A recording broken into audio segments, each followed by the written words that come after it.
এবং কতজনের চাকরি গেছে? বাঁকা পথে চাকরি দেওয়ার রীতি,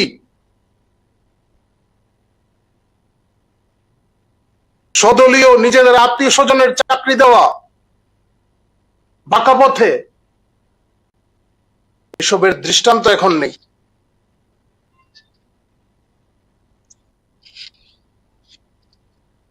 আমি আপনাদের কাছে কিছু তথ্য তুলে ধরছি। আমাদের এই রাজ্যের প্রাক্তন মুখ্যমন্ত্রী নৃপেন চক্রবর্তী তৃতীয় বামফ্রন্ট সরকার প্রতিষ্ঠা হওয়ার পর নিজে বিবৃতি দিয়ে বলেছিলেন, তৎকালীন শিক্ষামন্ত্রীর বক্তব্যের প্রসঙ্গ টেনে কিভাবে চাকরি দেওয়া হয়েছে, স্বচ্ছতা দিয়ে নেই। নৃপেন চক্রবর্তী এই কথাগুলি বলেছেন, আমার কাছে এই কাগজের কপিটা আছে। নৃপেন চক্রবর্তী বলেছেন, এই রাজ্যের সংবাদপত্রে এইগুলি বেরিয়েছিল।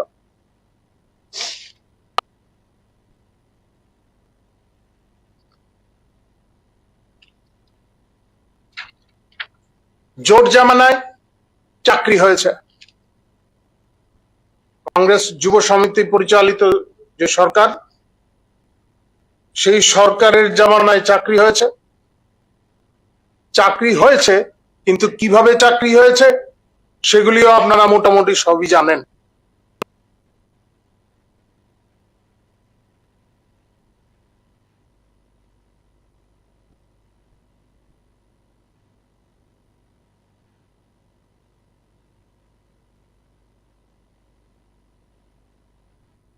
সরকার আসার পর, তৃতীয় বামফ্রন্ট সরকার প্রতিষ্ঠিত হওয়ার পর, পুরসভা, আগরতলা তখন পুরসভা ছিল, এই পুরসভা এবং জুট মিল ছাড়াও শিক্ষা দপ্তরের 3000 চাকরির অফার বাতিল করা হয়েছিল। দৃষ্টান্ত আছে, প্রমাণ আছে, পত্রিকায় প্রকাশিত হয়েছিল। তখন বেকার যুবকদের কথা মনে নেই? মনে ছিল না তখন সেই সমস্ত বিষয়গুলি? যারা এখন এই কথাগুলি বলছেন তিনিও মন্ত্রিসভার সদস্য ছিলেন। এটা তাদের মন্ত্রিসভার সিদ্ধান্ত, এই অফার বাতিল। ভারতীয় জনতা পার্টির সরকার প্রতিষ্ঠিত হওয়ার পর এই ধরনের রাজনৈতিক বিদ্বেষপূর্ণ কোন আচরণের কোন দৃষ্টান্ত নেই। আমরা জানি অনেক ক্ষেত্রে এই ধরনের কিছু হয়েছে। তারপরেও সামাজিক স্থিতিশীলতা বজায় রাখার জন্য, সমাজের মধ্যে যাতে তার কুপ্রভাব না পড়ে, কারণ যারা চাকরি পেয়েছে তার মাধ্যমে শুধু সেই না, তার পরিবার বা সমাজের অনেকেই তার উপর হয়তো নির্ভরশীল কোনো না কোনো ভাবে, প্রত্যক্ষ এবং পরোক্ষভাবে। ফলে আমরা রাজনৈতিক বিদ্বেষপূর্ণ কোনো আচরণ করিনি। কিন্তু ইতিহাস কি বলে? যারা আজকের দিনে এই কথাগুলি বলছেন, তাদের নিজেদের ইতিহাস খতিয়ে দেখুন। আপনারা আজকের স্থিতিতে এমনি আসেননি। দীর্ঘ সময় ধরে আপনারা ক্ষমতায় ছিলেন। 5 বছর ভারতীয় জনতা পার্টির সরকার থাকার পর আপনাদের এমন অবস্থা হয়েছিল যে আপনারা তৃতীয় শক্তিতে পরিণত হলেন। তারপরে আপনারা শিক্ষা নিচ্ছেন না। এই রাজ্যের মানুষ বোঝে না এমনটা না।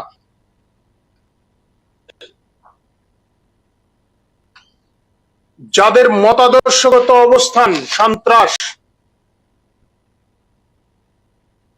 যাদের মতাদর্শগত অবস্থান বন্দুকের নল, তারা বলছে এই রাজ্যে আইনের শাসন নেই, খুনের হিসাব দেখাচ্ছে তারা। আমি একটা তথ্য দিচ্ছি, তৃতীয় বামফ্রন্ট সরকার প্রতিষ্ঠা হওয়ার পর 19 মাস পর তৎকালীন মুখ্যমন্ত্রী প্রয়াত দশরথ দেব, ওনার যে সচিব ছিলেন আইএস অফিসার কে রাজেশ্বর রাও, তখন তিনি যুব আইএস আধিকারিক ছিলেন। উনি একটা তথ্য বের করেছিলেন, সেই তথ্যটা অনেক পত্রপত্রিকায় প্রকাশিত হয়েছে। 19 মাস 20 দিনে 501 জন খুন হয়েছে। 501 জন সেই রিপোর্টে উল্লেখ আছে, সরকারি তথ্য। আজকে হয়তো একসঙ্গে হয়ে গেছেন সুবিধাভোগীদের, কংগ্রেসের মধ্যে যারা সুবিধাভোগী ছিলেন তাদের সঙ্গে আতাত করেছেন। তার মানে এই না সত্যকে লুকিয়ে রাখা যাবে। শুধুমাত্র 19 মাস 20 দিনের এই হিসাব, এই রাজ্যে কিভাবে খুন সন্ত্রাস হয়েছে আপনারাও জানেন। আর আজকের দিনে এসে তারা এই কথাগুলি বলছেন। আমাদের সরকারের সিদ্ধান্ত নিয়েছে রাজ্যের এই দীর্ঘ বাম জামানায় যে সমস্ত খুন সন্ত্রাসগুলি হয়েছে, যেগুলির তদন্ত প্রক্রিয়া ধামাচাপা দিয়ে রাখা হয়েছিল, অতি সত্বর তার হিসাব নিকাশ প্রকাশ করা হবে এবং নতুন করে এই সমস্ত বিষয়ের তদন্ত শুরু করা হবে। আমাদের মাননীয় মুখ্যমন্ত্রী অধ্যাপক ডক্টর মানিক শাহ আজকে নিজেও এই কথাটা বলেছেন। আমাদের পার্টির তরফ থেকে আমরা এই বিষয়ে সহমত পোষণ করি যে এই রাজ্যে ব্যাপক হারে যে খুন সন্ত্রাস হয়েছিল এবং এই রাজ্যে একটা খুনের সংস্কৃতি তৈরি করা হয়েছিল, সুস্থ রাজনৈতিক পরিবেশ ছিল না, তার একটা তথ্য আমাদের প্রকাশ করা উচিত। এবং যারা এতে ক্ষতিগ্রস্ত হয়েছেন, ক্ষতিগ্রস্ত পরিবারগুলির বিচার পাওয়ার অধিকার আছে। আমরা মনে করি এটা ঠিক। আমাদের সরকার আসার পর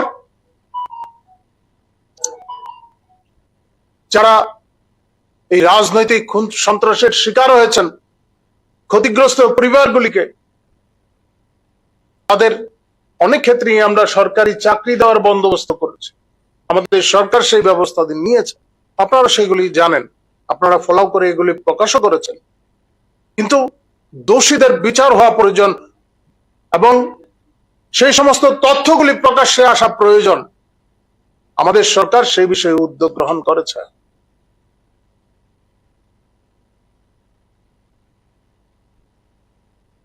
দুর্নীতির কথা বলছেন, যিনি দুর্নীতির কথা বলছেন, পুরনো কাগজগুলি একটু ঘেটে নেবেন আপনারা। উনি নিজেও হয়তো ভুলেননি যাকে জড়িয়ে এত দুর্নীতির খবর ছিল। এখন যাদের সঙ্গে গাঁটছড়া বেঁধেছেন তারা বিধানসভার ভেতরে এবং বাইরে কিভাবে দুর্নীতির অভিযোগগুলি তুলে ধরেছিলেন আপনার বিরুদ্ধে।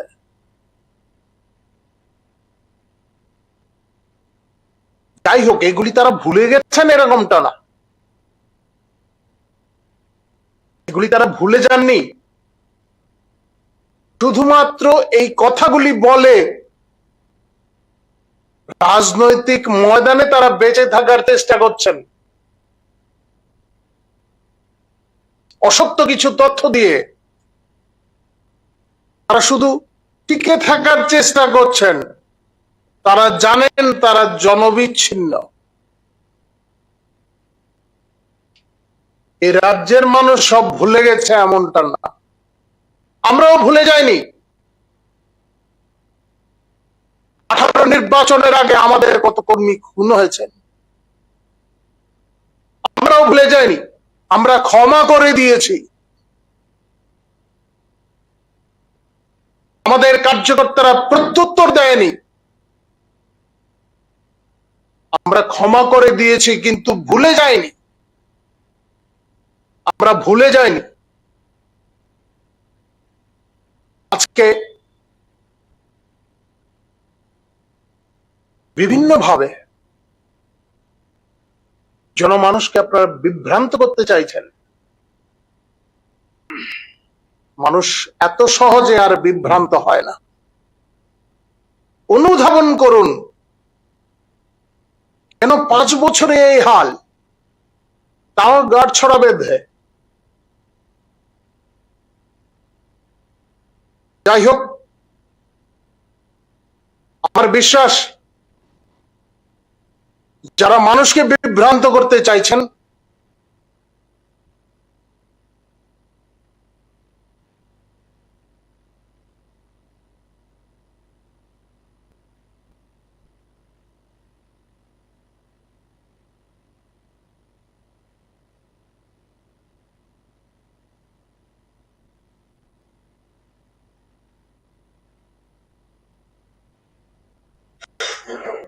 তাদের সম্মতি ফিরবে,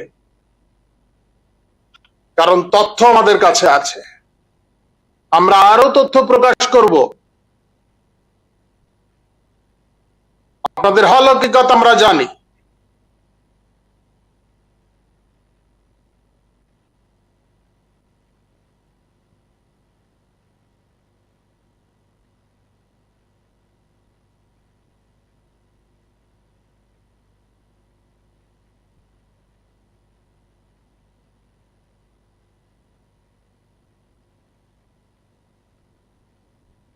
আপনাদের শাসনকালে কি কি হয়েছে সব আমরা জানি, তথ্য আমরা তুলে ধরব, ছাপার অক্ষরে সব আছে।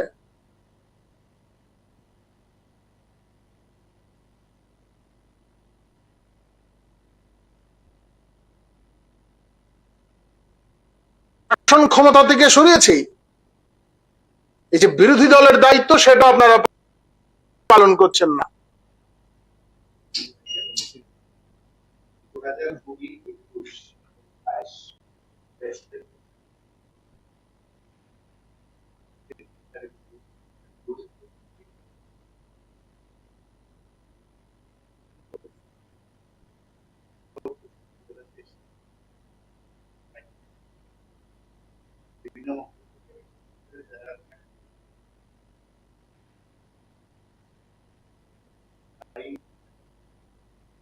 আমি বলছি, বিভিন্ন ক্ষেত্রে এই সমস্ত যে ইন্টারভিউগুলি নেওয়া হয়েছে সেগুলির প্রক্রিয়া চলছে, কোন কোন ক্ষেত্রে জটিলতা দেখা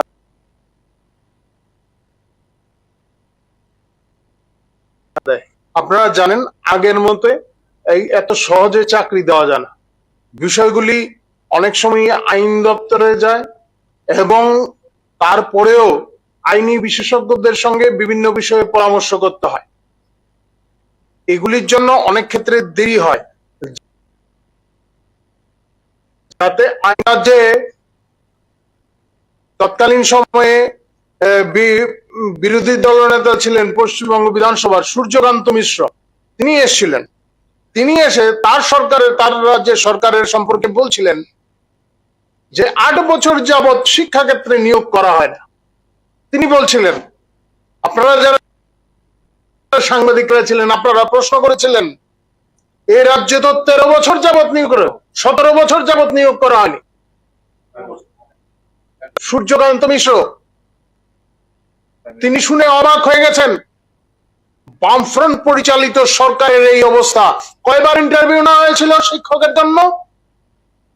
নির্বাচনের প্রাক মুহূর্তে নতুন করে আবার ইন্টারভিউ।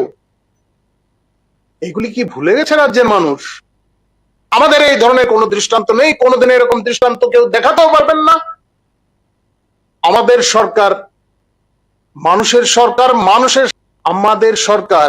আপনারা দেখবেন যারা চাকরি প্রাপকরা আছেন, আপনারাই লেখেন অনেক সময় যে বিরোধী দলের পরিবারের সদস্য চাকরি পেয়েছেন। আরে প্রাক্তন এমএলএ যেখানে চাকরি পেয়ে যায়, প্রাক্তন এমএলএ এই রাজ্যে চাকরি পেয়ে যায়, সিপিএম এর এমএলএ, প্রাক্তন সিপিএম এর এমএলএ, এতটা নিরপেক্ষ, এতটা স্বচ্ছ, এদের মুখে এসব কথা শোভা পায় না। আর যদি কিছু জিজ্ঞাসা থাকে, আরেকটা ওই দিন তারা নাকি একটা আগামী 3 তারিখ তারা একটা এর বিরোধিতা নাকি মিছিল করবেন, রাজ্য সরকারের বিরোধিতা। এইসবই করবেন, মানুষের স্বার্থে তো আর কিছু বলবেন না। জনা পার্ষদকে নিয়ে ওই মিছিল টিছিল করবেন, হ্যাঁ, মানুষকে বিভ্রান্ত করার চেষ্টা করবেন। তবে মানুষকে বিভ্রান্ত করতে পারবেন এমনটা যদি ধরে রাখেন তাহলে ভুল হবে। নির্বাচনের ফল দেখে তো বুঝতে পারছেন তো, গত বিধানসভা নির্বাচন বাকিগুলো বাদই দিলাম,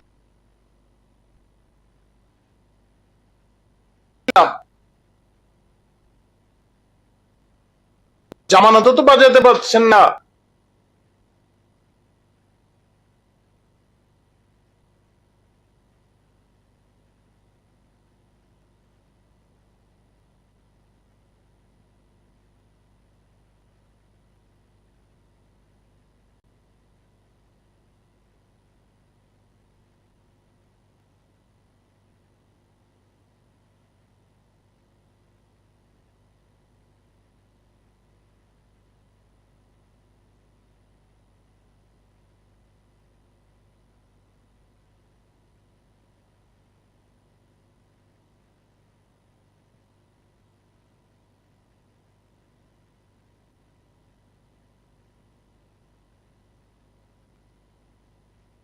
Durjanagar Amsabe Tripura State Cooperative Consumer Federation Limited ni kaini plot milui 94%